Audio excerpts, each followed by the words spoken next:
Hey there, folks. I bet you're wondering why you're watching me and what we're going to be doing. Let me tell you the situation. My name is Morgan Krantz, and we're out here at the beautiful, beautiful Lotta Nature Preserve.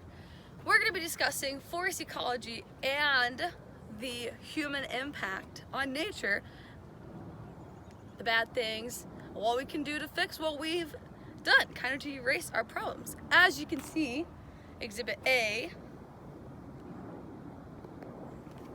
that is not supposed to be there. So, we have a couple quick ground rules. First thing, go ahead, think in your head, what do you need when you go on other hikes? I bet you're thinking, wow, I need some good shoes, good closed-toed shoes with the quality bottom. What else do you need? Maybe a rain jacket. It's looking a little bit rainy up there, don't you think? Also, another thing, I'm gonna be the one who goes first because there might be some other animals out there and we don't want to be stepping on them. Also, remember to always, say it with me, stay on the trail. That's right, folks, we're gonna practice leave no trace. We're gonna stay on the trail. If we have any trash, it's not gonna go on the trail. We're gonna put it in our pockets. So, buckle up, everybody. Let's go and learn a lot of things about forest ecology and the human effects on nature.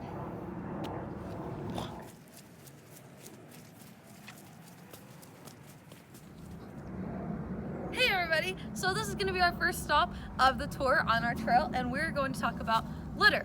As you can see, Exhibit A, this is not supposed to be here, and look at this, Exhibit B. Both of these items were found laying in the woods on this trail, and that's not a leave no trace principle. Look at this thing, some buggy loves you, some buggy does not love you because you're leaving your litter on the ground. What happens when you leave litter on the ground? Great question. It looks bad, doesn't look great. Secondly, it is not great for the environment. Animals eat it because, hey, maybe they think it's food. Maybe they see cigarette butts or gum or a towel and think it's food, and they eat it and they get really, really, really sick, and that's no good. Also, another problem we have with litter is it doesn't decompose very well or at all, or it can take a really, really, really long time to decompose, and that's not very great. Also, I bet you're wondering, well, Morgan, what can we do to fix this problem? Great question, folks. Let me tell you some things we can do. We can reduce our plastic consumption, or reduce our consumption and use reusable things, reusable containers, reusable water bottles, reusable shopping bags, things like that, and that helps keep waste a little bit smaller, a little minimal. We, as you see, I'm picking up this trash and I'm gonna carry it with me throughout the rest of the trail. And we can keep our trash, and if we see it, pick it up, put it in the trash can, put it where it belongs, right? If you see something, might as well just help the environment out, even if it's not yours. But the environment's yours, the earth is yours, and we only have one. So we should be good stewardess and stewards and help the environment out. Another thing we can do is compost things. I figure, like, hey, why are we gonna compost things? Great question. Composting is great. It puts nutrients into the soil. It allows you to kind of live a lower waste lifestyle because you're able to reuse your food or other things and turn it back into something that the earth needs. Now,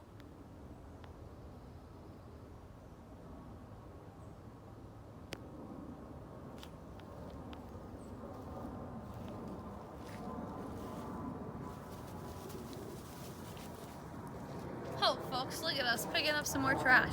One thing to remember, which I unfortunately did not remember today, is to bring gloves, because that allows you to pick up things.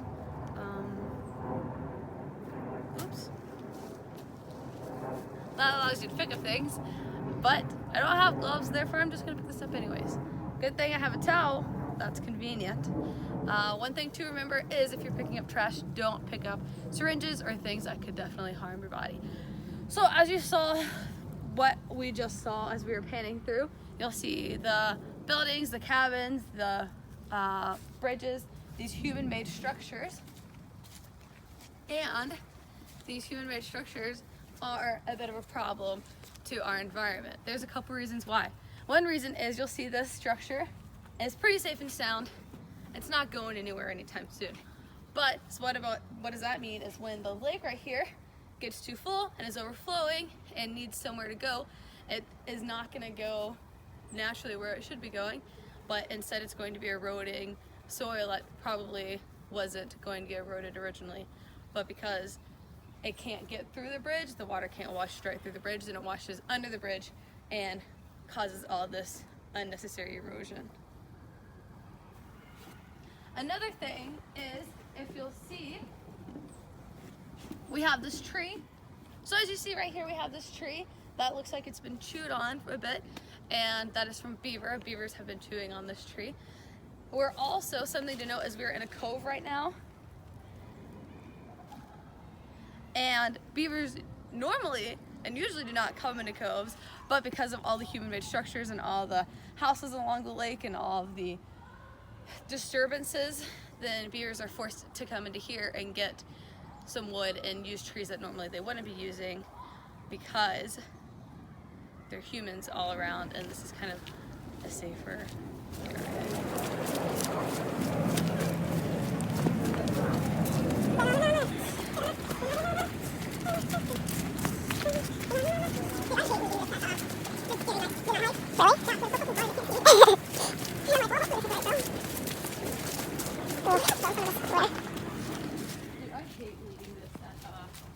One of the last stops we'll be taking on this tour today is we'll be discussing invasive species, and right now I have a perfect example is this Asiatic clams. Now I bet you're wondering, what's an invasive species and why are they so bad for us? Great question, folks. You keep asking those good questions. Let me tell you the situation. So we have these clams who did not originate from here. They're not from here. They're from Eastern Asia, and they came over on a boat and came to our lakes, and again, they're not native here. So that's a problem because these clams take up nutrients and oxygen in the water and things of that nature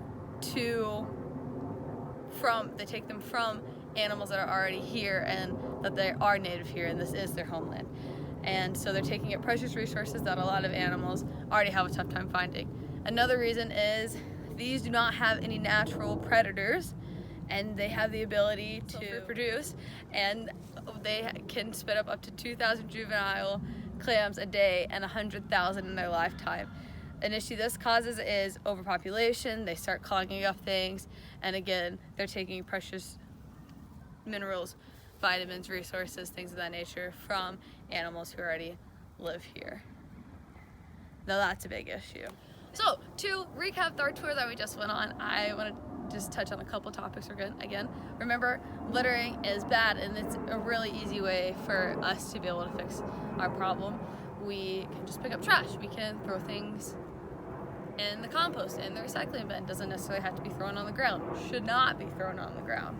That's one big problem that humans have on nature. Another problem is man-made structures. As I talked about earlier, we have the beavers coming in, and they are not in their natural area. We have the sealant that's leaking into the water, and that's just not great. And the last thing is invasive species, how they are bad. They're taking away precious resources from animals that have already lived here. Humans brought them over, and classic humans, we really messing up our environment. Remember, folks, we have one Earth, and it's our duty to protect the Earth. So just keep in mind that we, with just small steps each day, have the ability to make a big impact on the Earth. Thanks. Now, thank you for coming on this tour with me, and I hope to see you guys again.